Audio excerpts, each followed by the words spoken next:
Hey, and welcome back to the Passion Podcast. Today's guest is a great one. The lovely Charmaine speaks about her story with overcoming chronic illness related to her menstrual health, how she became obsessed with herbs, and how these helped her to heal and also launch a business. Charmaine is the founder of Biddie, a modern apothecary and lifestyle brand. She originally trained as a performance artist, writer and director, and became interested in mind, spirit, body health through her preparation and training for the stage. She created Biddie as an ode to the life lessons she has learned along the way, with the goal of assisting women on their journey to improved health and internal well-being. She's combined both her creativity and business acumen to inspire and produce products that enrich and improve the female experience. She's also a mama of two, so she shares some really great advice for fellow caregivers needing to carve out time for their passions. It really is a wonderful episode full of gems, so please make sure you listen to the end. And if you're enjoying the podcast, please leave a review, as this really helps, and you can even screenshot the episode and share that you're listening over on Instagram. You can tag us at thepassionpod.co, and you can tag me, Salma Abalila, as well as Charmaine and Biddie. All our handles are in the show notes. Now, let's bring on Charmaine. Welcome, Charmaine, to the Passion Podcast. So good to have you here. Thank you. I love the pink jumper, by the way. Really cute. Thanks. It is actually it's my home jumper, and I just live in it. So I thought, I was going to put something really nice on today, and I just thought, I just want to be snuggly. It's snowing. It's a chic kind of jumper to have as like a comfy jumper. I like that. All my comfy stuff are like old rags. Yeah. So it's nice to have something like it is pretty. Definitely raggy. No, it's gorgeous. I love it. Baby bits and all sorts. But yeah, I'm so attached to it. It's so pretty. I love it. Just to give the listeners a little bit of context. So Charmaine and I have we've been in touch quite a bit, I feel like, on Instagram. And I found her amazing tea brand through a mutual friend.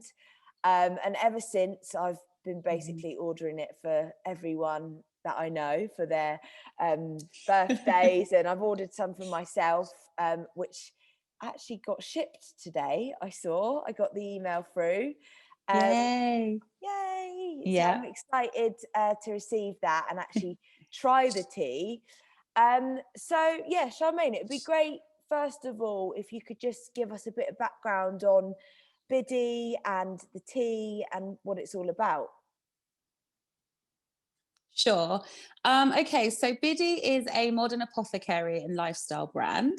And I launched last year, just sort of mid-pandemic in the summer. We launched with our first product, which is a 100% natural women's wellness tea. And it's to help women with PMS and just various issues in the menstrual cycle, like, healing womb health, to help with cramping, mood swings, all that kind of thing. So, we've launched with the tea, and then the goal is to kind of expand into other apothecary products, and then also have a full suite of, different things available for women to kind of help with their well-being in general. So we're going to move into courses, and, I just want to create a bit of a community around the company, really. Which is incredible. And I think it's so amazing to have that purpose behind the tea, because obviously a lot of teas exist, and I think we spoke about it. Obviously you love tea. I'm a massive fan of herbal teas, but it's really good to have that sort of purpose to be able to, she's got her tea there. I didn't actually have time to make a cup of tea. I'm so gutted. I always like to have a nice little cup of tea. It's like my little comfort tea, if I'm feeling a little bit nervous, I'm like, have a sip of tea and it's all good. Exactly. But Yeah, it would be good to just understand a little bit behind the purpose and what led you to creating, the tea that helps women with their menstrual cycles. I know that you've got an incredible sure. story, and your own sort of struggles and how you've kind of come through that with your menstrual health. So it'd be good to go into that. Yeah. Yeah, so okay, so for a long time I've suffered with my period health, and I was having like very extreme hormonal ups and downs throughout my menstrual cycle, and I didn't always necessarily link that to my periods, but I just knew when it was due on time that I was like really struggling, and particularly when I got into my relationship with my husband in the earlier days, we would just have these like, you know, real meltdowns where I'd be so emotional and highly strung. And then basically I had my children. I had two babies in my late 20s. And what we started to notice was that when I was pregnant, I was really at ease within myself. And there was like, you know, everything was just smoother and calmer. So obviously I started to really relate it to my periods and my hormones. And then after breastfeeding, my periods came back, like the PMS came back with a vengeance. It was like worse than ever before. So that combined with postnatal depression, it was just, there was a lot going on. So it was my husband who said to me, do you think you've got PMDD, which is premenstrual dysphoric disorder? And at first I was like, no, like that, you know, that's impossible. That's not me. That's an extreme thing. But as time went on more and more, and I read the symptoms, I really began to identify with the condition. So I kind of self-diagnosed really in a way. And then it got so bad that my anxiety was basically just out of control. I couldn't really contain it anymore. And it was one afternoon, I was fine. And then my period came. And then by the end of the day, I was hysterically crying on the floor. The children were in the other room. And I basically called my husband and said, I want to kill myself. Like, I feel that bad. Which, you know, obviously it's just an awful situation, particularly with the kids there. And I just said, I had enough. Like, I need to go and sort this out, like once and for all. I'm prepared to do whatever it takes to address this. So yeah, I went to the doctor, and they diagnosed me with PMDD and postnatal depression. And I went on to antidepressants, which is something that they do give to help with PMDD. And I've been offered antidepressants before in the past, but I've never felt the need to kind of go down that road. I've always gone down a holistic approach. But it felt like things had got too much, too overwhelming. And I think being a mother, you get to the point where you realize this is, you know, it's serious now. Like, I've got people that depend on me.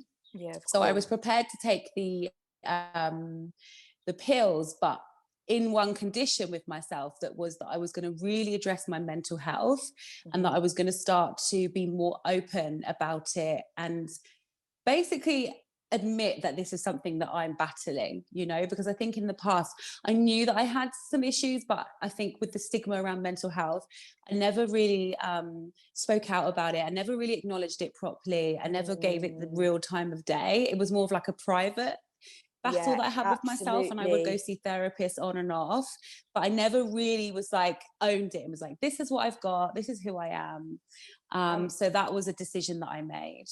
And I think that's the most powerful thing that you can do, because I'm the same in that and it's so weird because I told you I've joined this business course before the call, and we've just had a call with like 30 of us, and the whole kind of session was about sharing why you joined the course and what your idea is.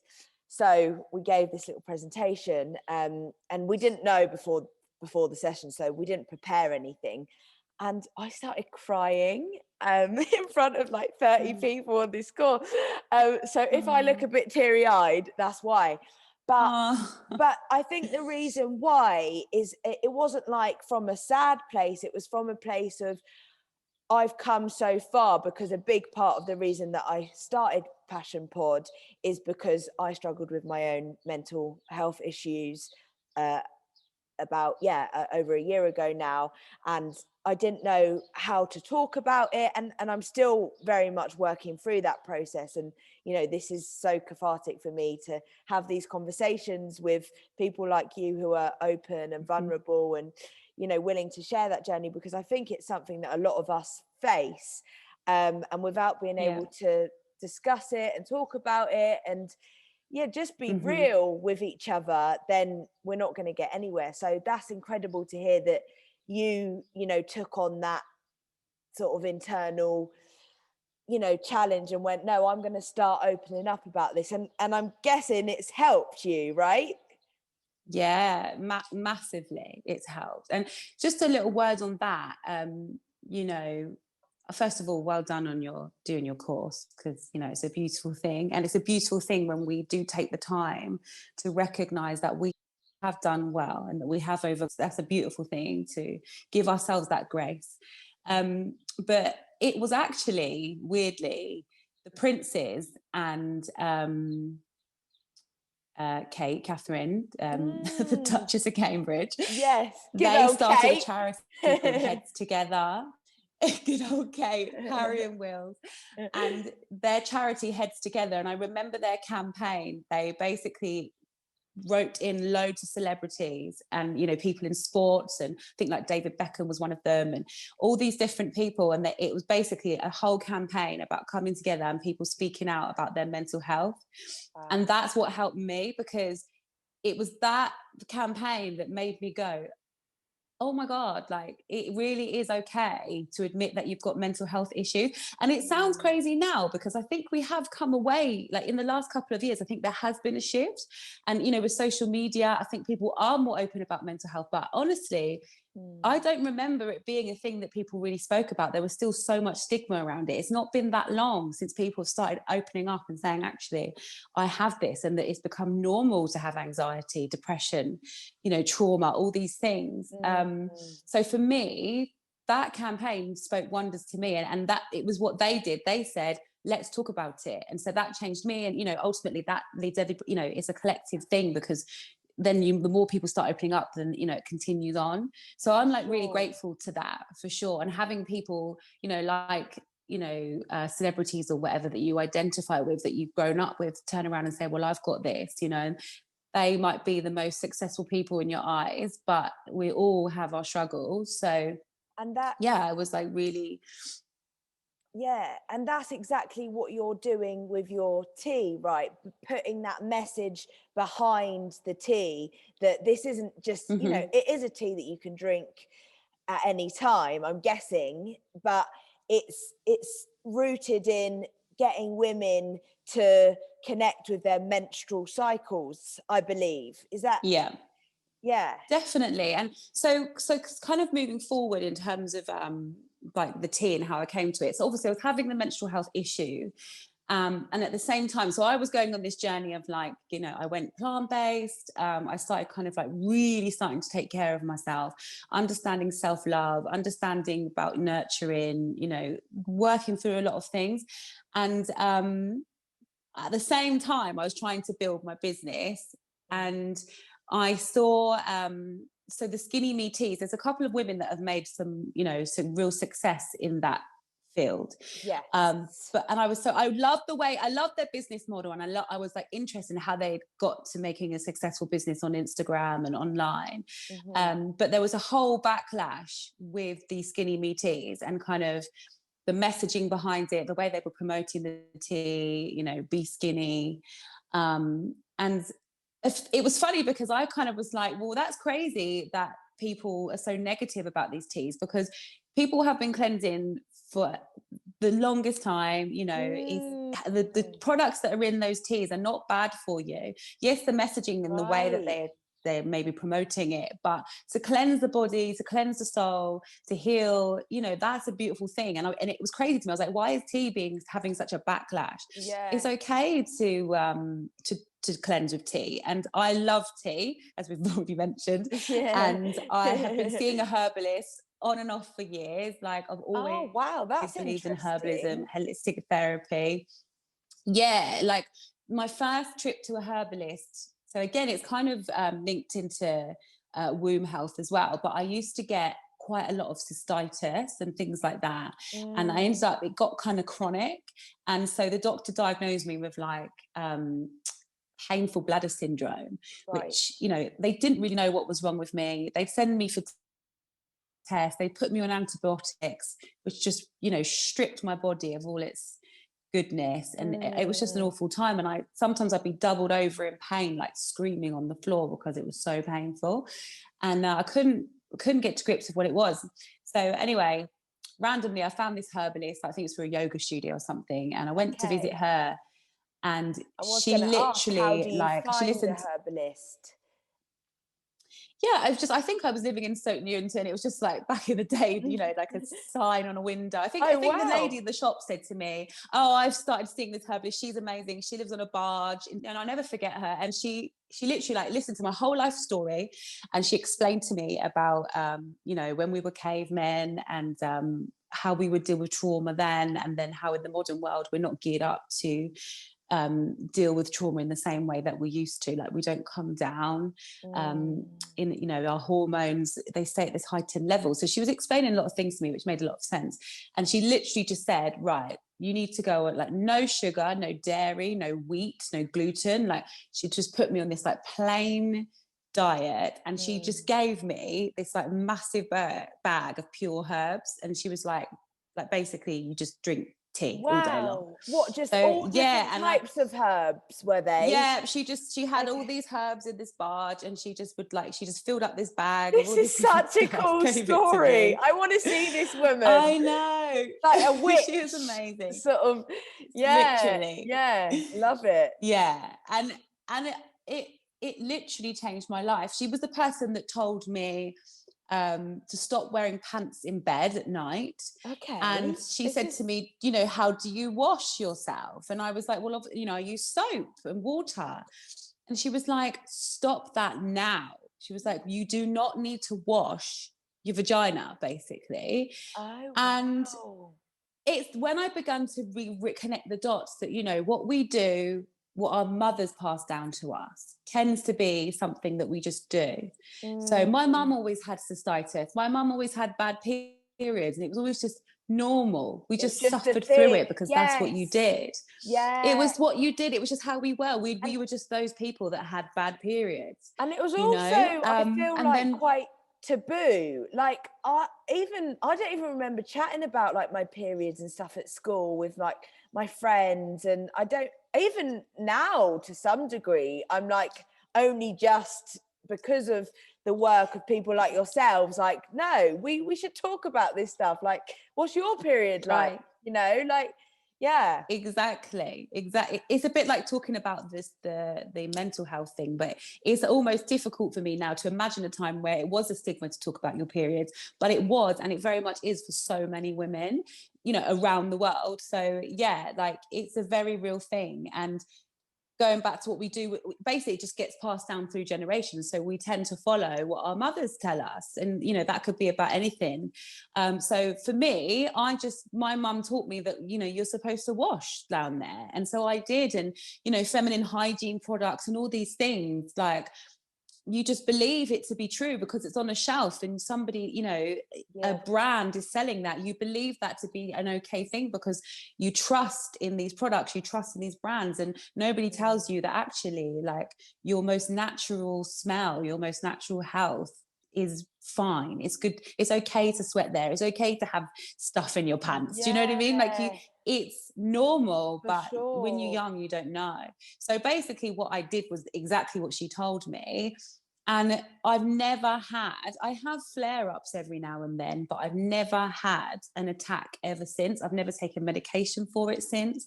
I have been so much better in my womb health since seeing her. So I knew then that was like the path of me beginning to go down that path of herbalism, healing through tea, understanding. I guess it was like the beginning of my healing process, really, because that was in, you know, my mid-20s, I would say. And so yeah, going back to, sorry, you were going to say something. I was going to say, tell us what herbs are in your tea. What herbs did you use? And why? It would be good to know sort of, which parts they help with.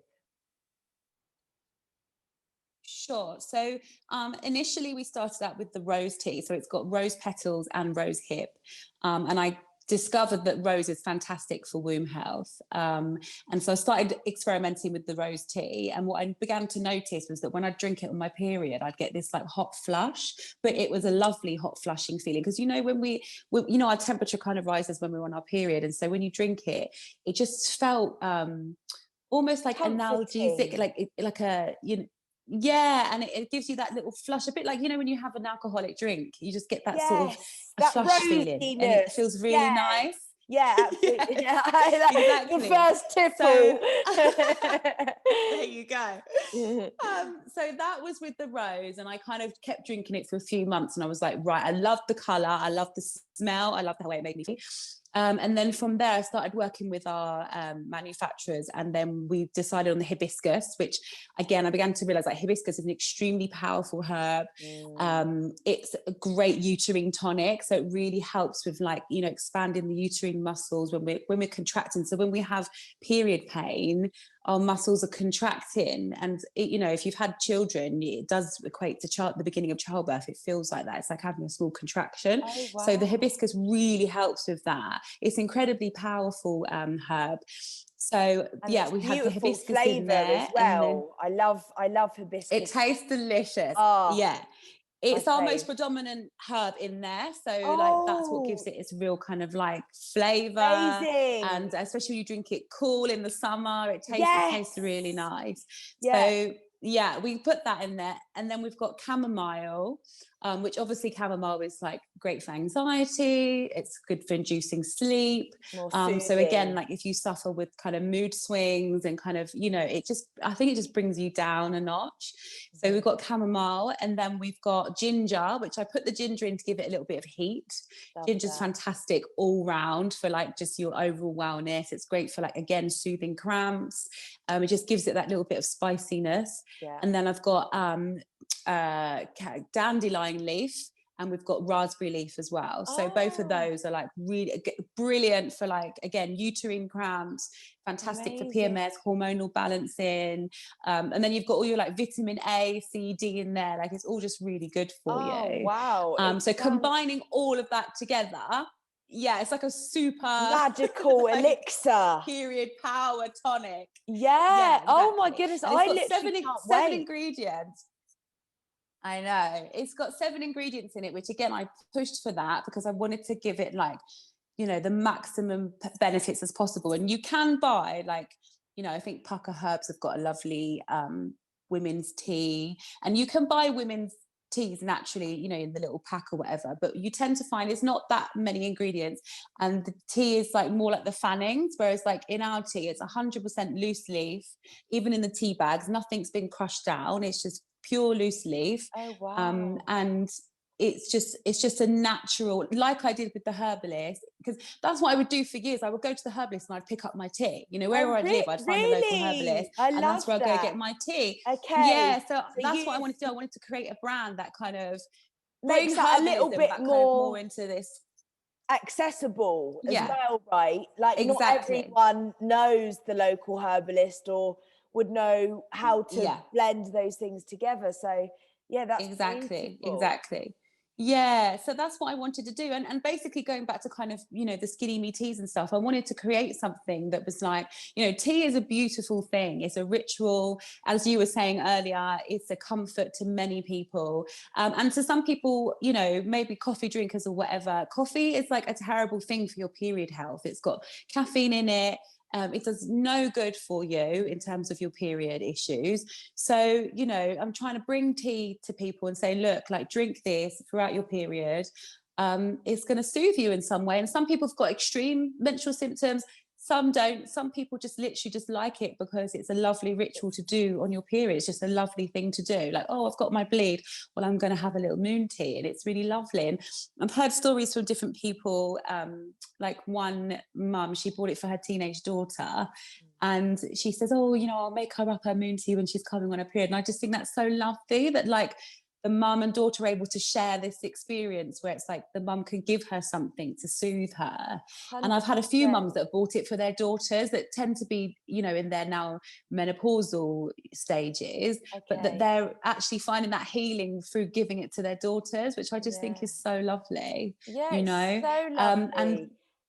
And I do feel, for me, Charmaine, my experience with purchasing it for a friend, as I said, is that it does open up that conversation as well, which is quite cool. Yeah. Because I mean, the friend I bought it for, it was funny. I told you the story, but basically she posted something on her story. She's really open about, you know, bleeding and periods, and she's really into sort of tapping into the cycle of your period. So like, and you would know more about this than I do, and I'm sort of in the process of learning, but around how, you know, our mood changes through the different stages of our periods, and perhaps when we're doing things like interviews and podcasts, we want to do that in a certain phase, and when we're sort of planning going out and being more social in a certain phase. And it's incredible, like there's a whole body of knowledge out there about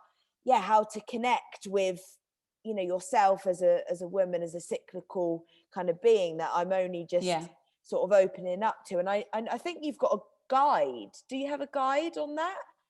Yeah, and I wrote just a small ebook about kind of like my experiences and how I healed my menstrual health, because you can read, there's some fantastic resources. There's Period Power by Maisie Hill, which I highly recommend. That's where I learned a lot about what you're talking about is cycle awareness, and about the 4 seasons within our menstrual cycles, that we have a winter, spring, summer, autumn, and that it ebbs and flows. So Maisie Hill's book is brilliant because it's kind of cycle awareness, but given to us in a way that it's our language, you know, girl to girl kind of speak. And she drew her inspiration from a book called Wild Power, and the 2 ladies, they're on Instagram, and they're amazing. Their content is fantastic, and you know, they're kind of like the big guns of kind of like learning about cycle awareness. So I definitely would recommend those. But my guide is just like an even easier to digest version of that. So if you haven't got time to sit down and read a whole book, I've literally just said, like, these are the easy things that I've done. It's just a simple way to get started,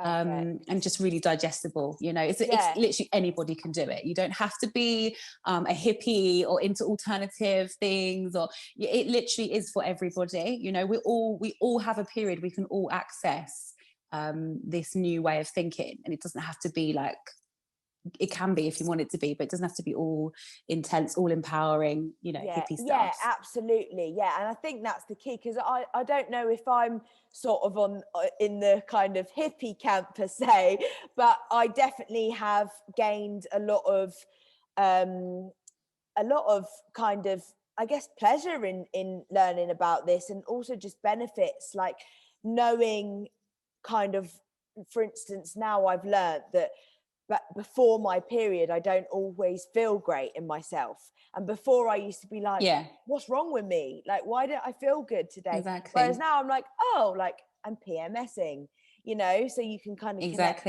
connect the dots. Yeah. And it's like this understanding that it's okay to be PMSing. It's okay to be blue. Like, I have this saying, which I have always loved, and it's that it cannot bloom all the time. And that's always been my mantra, because, you know, we have to have, you know, spring, summer, winter. We do have these seasons, and it cannot be, flowers cannot be in bloom all the time. We cannot be constantly blooming. We have to, we are women, and we go up and we come down and we move with the tides. And, you know, we live in a very masculine dominated world, and the way that our days are set up, the way our society is set up, it's very much geared to, you know, we're constantly going forward. And as women, we don't always want to do that. Sometimes we need to retreat, and we need to hibernate, and we need to rejuvenate. And you know, it's learning that, you know, on our downs, if we understand that, like you say, you know, okay, well, it's day so and so of my period, it's quite likely I'm going to be low today, or I'm feeling low. You acknowledge it, you go and watch your Netflix. It's so empowering, because you're taking that control back, and you give yourself that permission as well. And that's exactly, that's the sort of key. 100%. No, so I think anyone that doesn't know about their menstrual cycle should definitely get your guide. Maybe we'll even link the guide, the ebook, sorry, in the show notes, and also get involved with the tea. I haven't tried it yet, so I can't comment on taste, but my friends who have said it's amazing. So yeah. That's so good to hear. And yeah, like I've had so many people just say, because I just, ultimately, yes, when you go to the herbalist, but it does taste a bit rank, the stuff they give you. So I wanted to create something that tasted gorgeous. It has to be something that can be suitable to all different tastes, because we're all different. So I worked really hard on it, and it is a premium tea, and everything's natural. It's all hand blended. It's all made in the UK. So yeah, I've like really worked hard on creating like a beautiful product. And that's actually something that I want to talk to you about that kind of process of starting a business, and hearing about, I guess, first of all, your background. So what led you to this point to say, oh, I want to start a business? If we talk about that initially. Sure. Initially, I'm an artist, first and foremost, before anything. And I come from a theatre background. And then I I went to university. I went to the London College of Communication and studied media and culture studies. So I was kind of like on track. I was going to be an actress, and then I went into directing and writing. Fundamentally, that is my world. But I graduated in 2009, which was basically the financial crash. And so all the arts funding just got cut. It was like an industry it was the first industry to kind of go.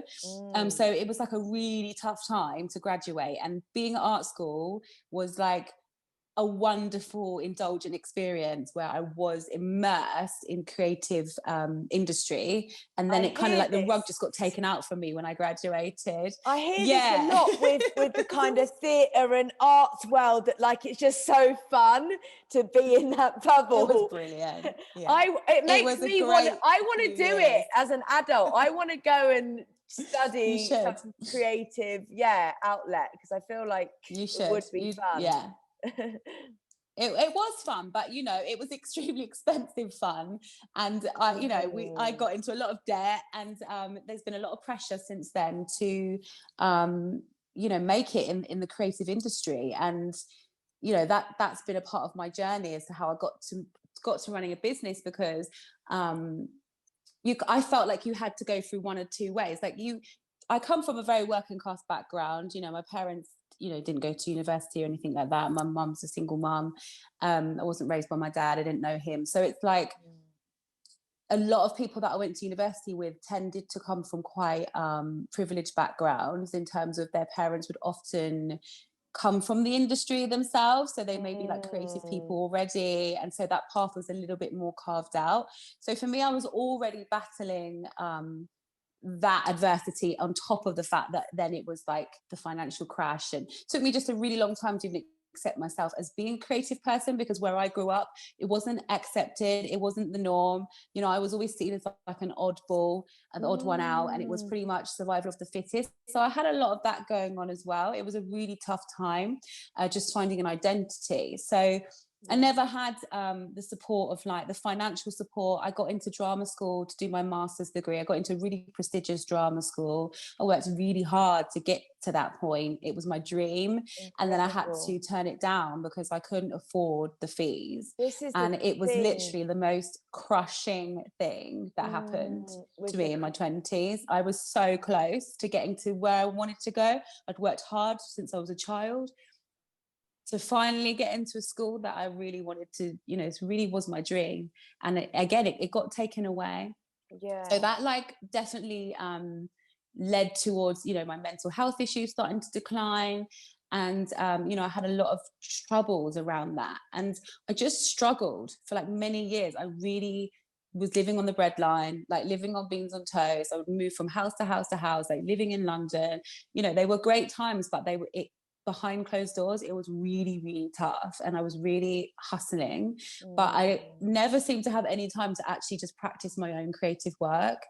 And it just got to the point where I'd had enough. I wanted to start my family, and I was basically dependent on my husband financially. And I just was like, no, like, it's not good enough for me. You can either go one or two routes. You can be the starving artist, which actually is no honor in that. And it's a really hard place to create when you are constantly worried about money. Yeah, I can imagine. And I spoke to a good friend of mine. Yeah, it's not, you know, what is this glamorization with that? Because there does seem to be this.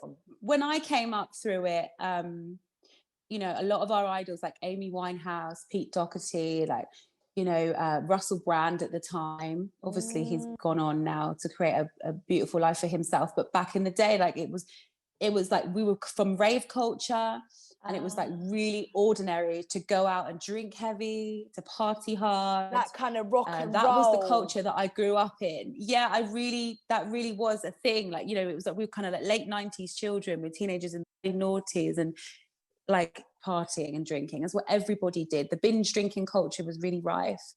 And so, yeah, it's like going back to kind of where did this all come from? I don't know. I guess it is rock and roll. It was the glamour of rock and roll. But, you know, with Amy Winehouse or whatever, it was quite a stark wake up call with what happened. And, you know, not just Amy, like Peaches Geldof, she was from our generation.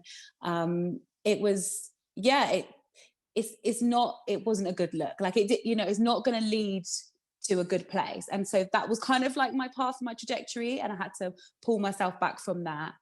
And unlearn basically how to be well and how to live a healthy life. And a really good friend of mine, we spoke about it, and he said something about to really truly create, you have to create a strong foundation, and then from there you can really begin to create something true and beautiful. So is this where then you decided, okay, I need to make something of myself, and that's where I'm going to start the business? Yeah, so it was David Bowie, I think, said that there's like no honor in poverty. And I really started to understand that that in order to truly create art, because again, a lot of people turn to art that becomes their career, and then it's about the hustle in terms of making money, and it often becomes less about the art that they're making and more about just making sure that you're creating something to get paid. And yeah, and in the creative industry, you know, in order to get funded for things like with the Arts Council and stuff, you have to always be seen to be having like, you know, you've got to be serving the public in a certain way. You've got to be ticking certain boxes in order for them to give you the money. And I just got fed up of kind of like selling my soul in order to just do what I want to do, which is ultimately create.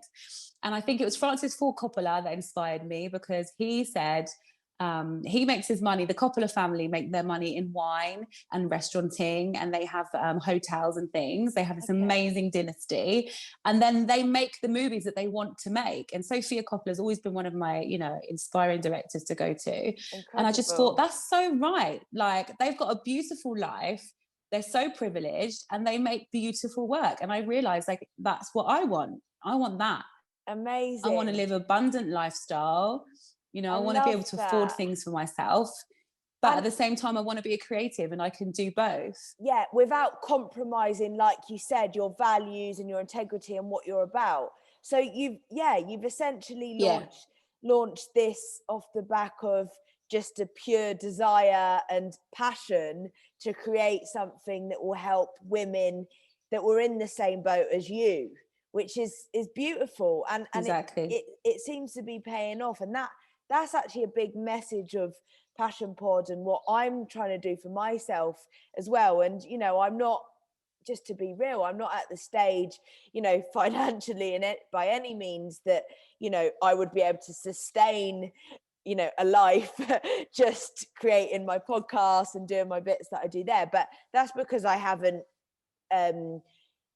created sort of the full offering yet, and I'm still in that process, and I'm actually really trying to kind of bear that in mind, because I think as your kind of ideas do evolve, the money thing does start to come in, and you go, but will this make money? And actually I think that can distract you from the purpose and the whole vision behind it. So I love that you've kind of followed this through with just pure passion and love for what you do. Yeah, I think that what I've learned along the way in terms of building a business is that two things. One, the more value that you create for somebody, the more you'll get back.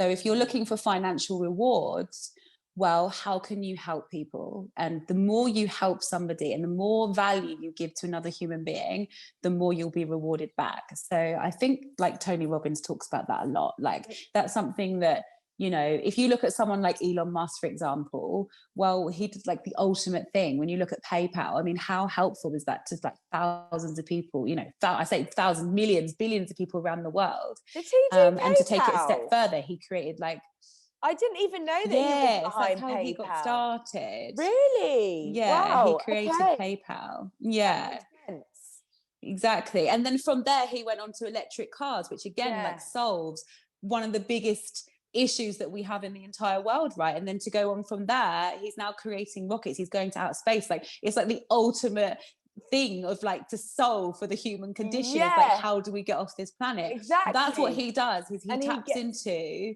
so the bigger value you can create for people, then the, you know, the wealth is reflective. Is that, does that make sense? It makes total sense. Exactly. It's universal currency that we're not taught, right?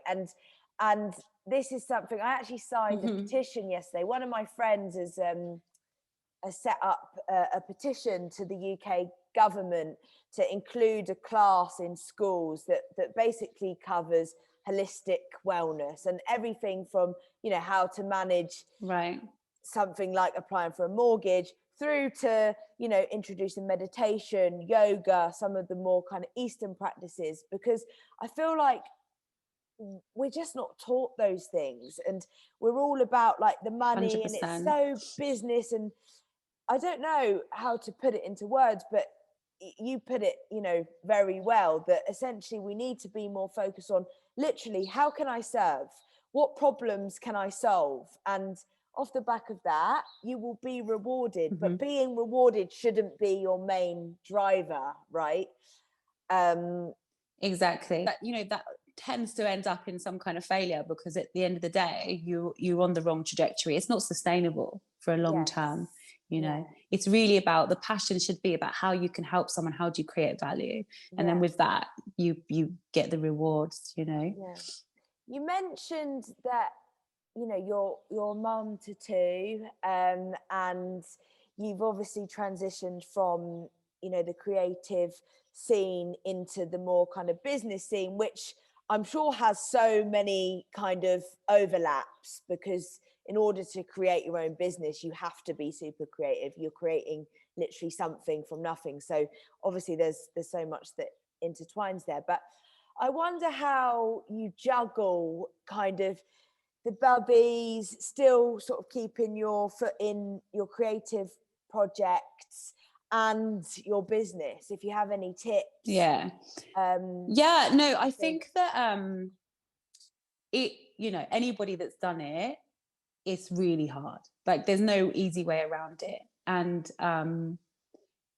I chose to have the children in my late 20s. So for some people that's young, for some people it's older, but you know, I wasn't established where I wanted to be, but I felt ready to birth. I felt like my body was ready. I was lucky enough to have a partner who I could share that with. By the way, it's such a funny, but you have such an eloquent and beautiful way of languaging things. Well, that's the creative in me. That's the writer. Right, that makes sense. I love it. Yeah. You know, that's definitely that. And that's the fusion of the two worlds coming together. Like you said, it's sort of the creative in business. It creates something, you know, creates a different spark. But having the children, I didn't realize, I was quite naive as to how difficult it would be. And I did suffer after having Blossom, my firstborn, because it was a shock to the system. And so it was a time when social media, when I had the babies, I kind of went off social media. I moved to Margate. I wanted to go, you know, as a counterbalance from that tough time I had in my 20s. I went the other way and just wanted to heal, go find myself, go slower. So I moved to the sea, had the babies, and I just kind of shut the world away for a while, kind of turned my back a little bit on like that hustle and that grind. So then when I returned to social media, everything had popped off. Like, you know, I had friends of mine that suddenly got, you know, hundreds of thousands of followers, and I was like, what has happened? I literally was like floored. I think, you know, I still had like a BlackBerry or something, like the world had just moved on so quickly. Everything had changed. It really does. And I just felt so out of the mix. I was like, whoa, like how am I ever going to catch up? And it was really hard, because when you have children, many women will identify that have had kids, it knocks you sideways, you know, physically, emotionally, mentally. It changes you from your core. Like you become so changed from what you were before having children, because as a mother, you know, you are constantly tuned into your child. So the anxiety, the worry, the level of care, it's like 24/7. It's absolutely relentless. And you do lose your mind a little bit. And we, you know, women, we talk about mum brain or baby brain. We all get it when you're pregnant, and it just doesn't really go away. And I literally just felt mashed. I felt absolutely mangled. And I was like devastated. I was devastated about it. I was like, I don't know if I can come back from this. You know, you do have sometimes some women, you have those friends of yours that have children, and that's it. That becomes their identity. That's their sort of and that's fine. dedication. That's some women, some women love that, and that's beautiful. But for me, like, that wasn't what I wanted, because I hadn't achieved all that I wanted to achieve. So not only was I still having to achieve, but now I had these 2 children and a marriage and a home life. And when you have babies, everything changes. Like, you know, you can't just do your washing once a week anymore. You know, it's like every single day, like the housework and the daily grind and the routine. You're constantly needed. Exactly. The women's work is overwhelming. So how do you start a business within that? How do you continue to really ask myself these questions? I was like, I don't want to lose myself. I don't want to be. I studied a lot of feminism, particularly at university. And so I was lucky enough to have like accessed a lot of really incredible text from amazing writers. But I learned about, you know, reading Simone de Beauvoir, like what it means to be a mother, and that we, you know, just because we become mothers does not mean that we're not other things. That mother is one part of your identity, but as women, we are so many other things. And we mustn't allow our children or our men to literally, like, for want of a better word, like rape us of like our identity. Yeah, like, you're not an all-giving vessel that all you do is give. As women, sometimes we're so expected to do that.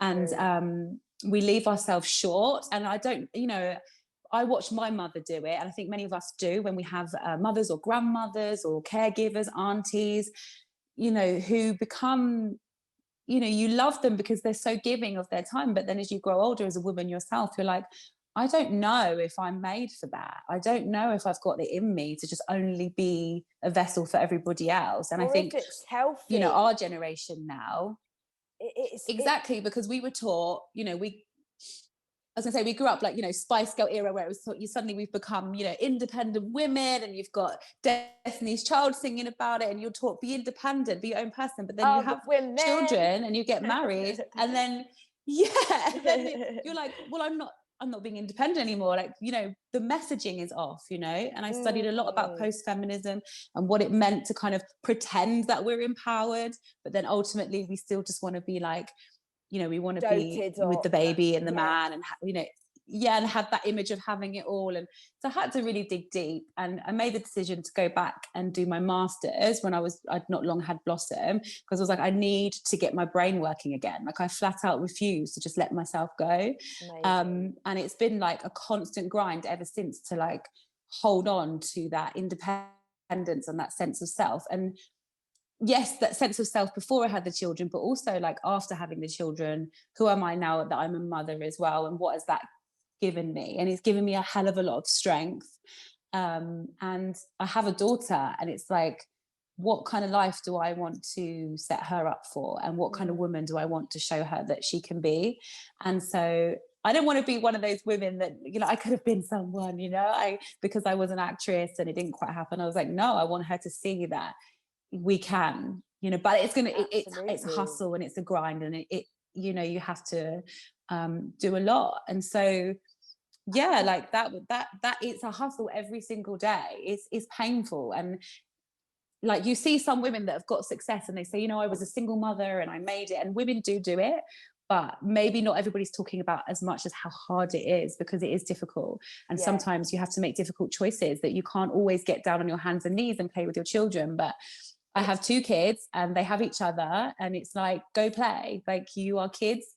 Mummy is getting on with mummy things, because you know, mummy, that's what mummies do. Mummy's not a child anymore. Mummy doesn't need to play with you. And I think, again, like we live in this society now where like parents overgive their children, and I'm a huge advocate for saying, like, no, I don't remember my mum ever playing with me as a child, and I wasn't neglected at all. Like, we come from, not at all, you know, it's like your children's world is children's world, and that I love we don't always that. have to be in and you know, nurturing of course it's important as a mother, like it's not neglect. No, you know, the nurture is always there, but like I don't feel like I have to constantly give myself. I think it was like Enid Blyton or something, like, you know, the writer, the children's writer, and she writes like the most beautiful children's books, but apparently she was like a terrible mother, because she would just like neglect her kids to go and write these amazing children's stories. And I just always found that quite funny, this like analogy of like this, you know, she had the most amazing imagination, but when it came to her own children, she was hidden away. But if she'd been like the all-seeing mother, we would never have got her books, and I'm sure her children turned out to be well-bred, fine kids, you know. I'm sure it's like, if you're a creative woman, it's like, it's you the have longer to, term vision, isn't it?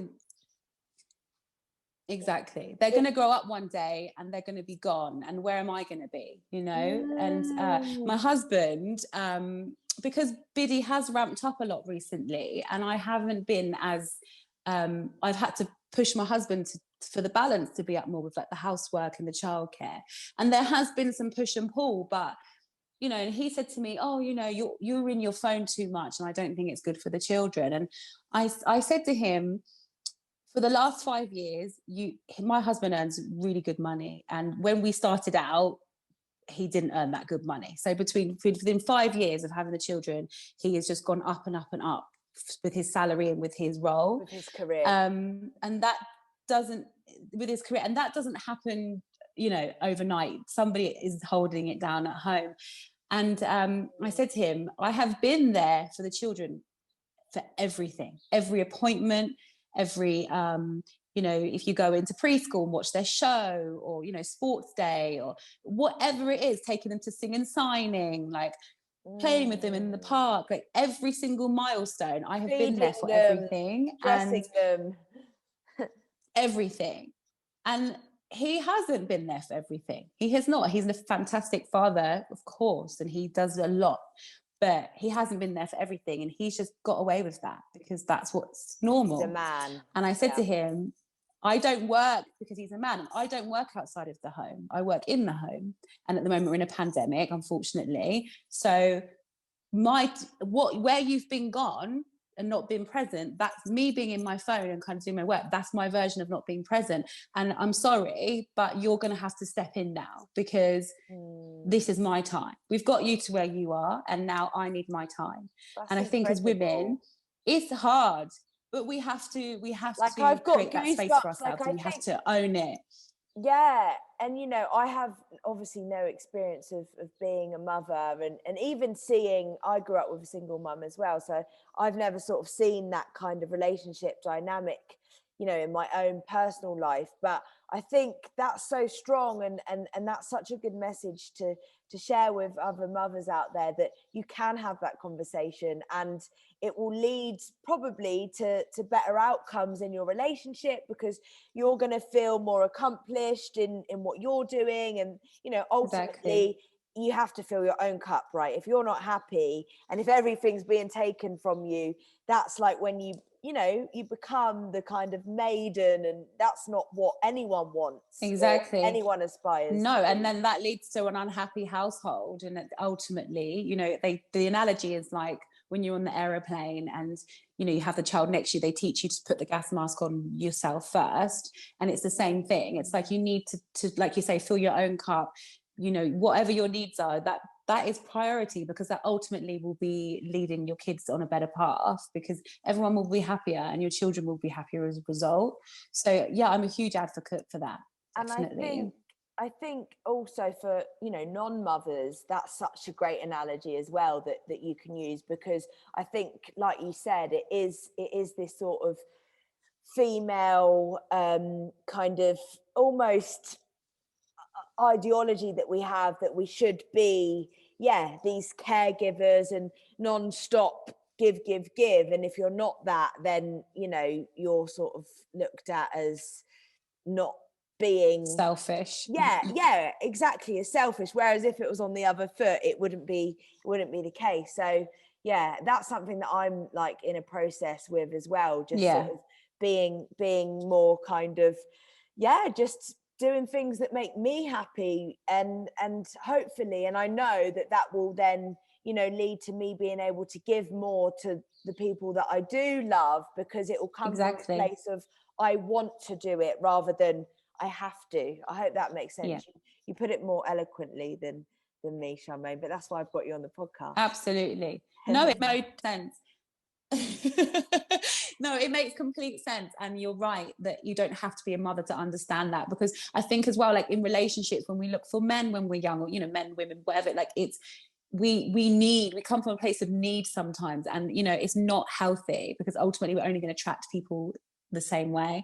Is that, you know, you fill your own cup first, no matter what, whether you're a mother, you're in a relationship, or if it's a friendship, or if it's a work relationship, a work dynamic, that your needs are paramount, really. And I think that, you know, learning to care for the self ultimately is having a good life. Well, you know, it's the biggest, it's actually, I'm starting to realize it's the biggest act of selflessness, which sounds so paradoxical, but it is, because if you're full and charged with all of the stuff that you love, you can then go out in the world and be that light, you can be that energy, and you can share that. But if you're sucked and drained and jealous of everyone else achieving all these things, then you're just going to be this kind of sucky, kind of not nice person. You know, who are you serving? Because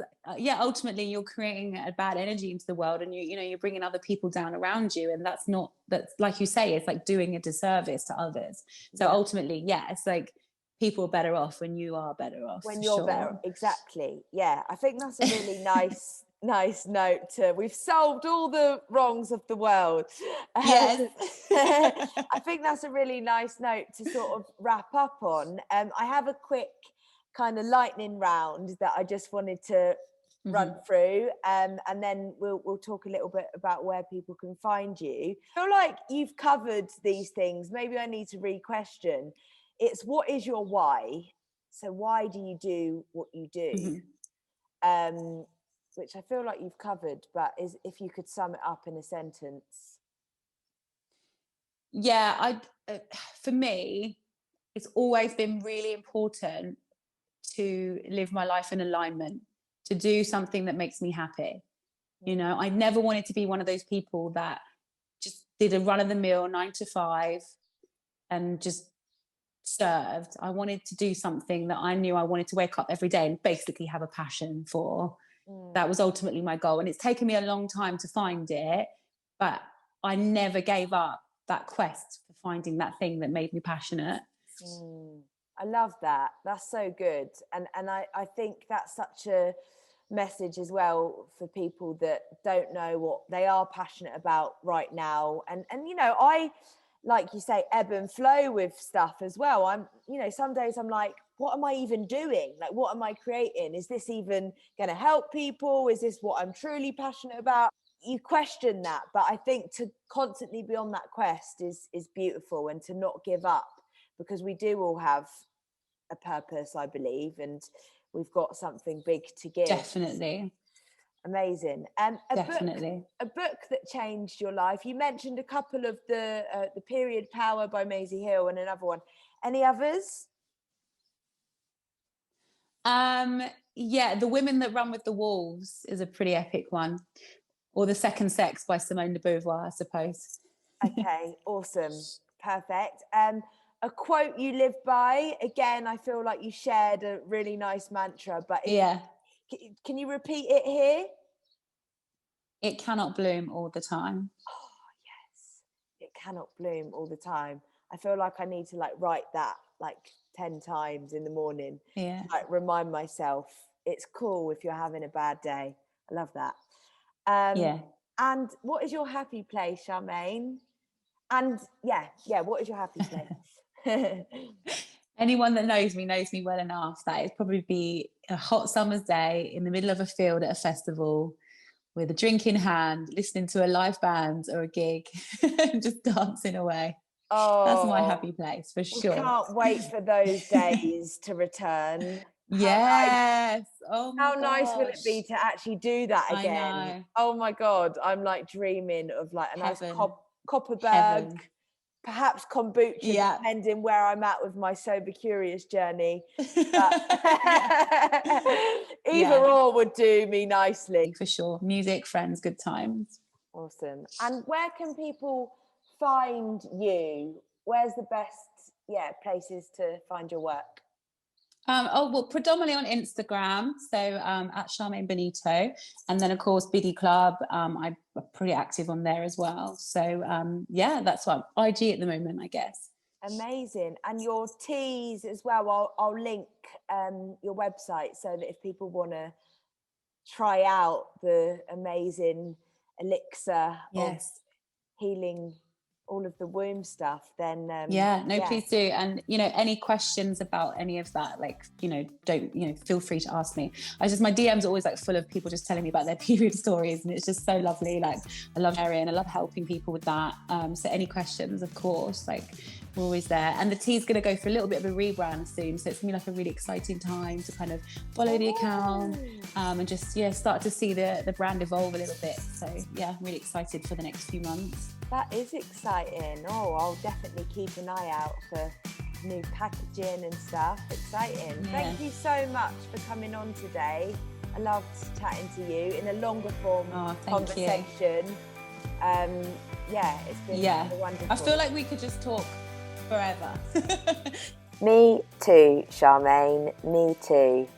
That was such a beautiful episode, and I am so grateful to have had Charmaine on. She really did open up and share so much with us, and it takes a lot of courage and bravery to do that. So if you really enjoyed this, and if you got something from this podcast, which I'm sure you will have, then please do go and check out all of Charmaine's incredible creativity on her Instagram and with Biddie, and go check out the Passion Pod as well over on Instagram. You can find all of the links to the books, the links to Charmaine's ebook, and our handles in the show notes. So thank you so much for listening, and I can't wait to see you next time. Ciao for now.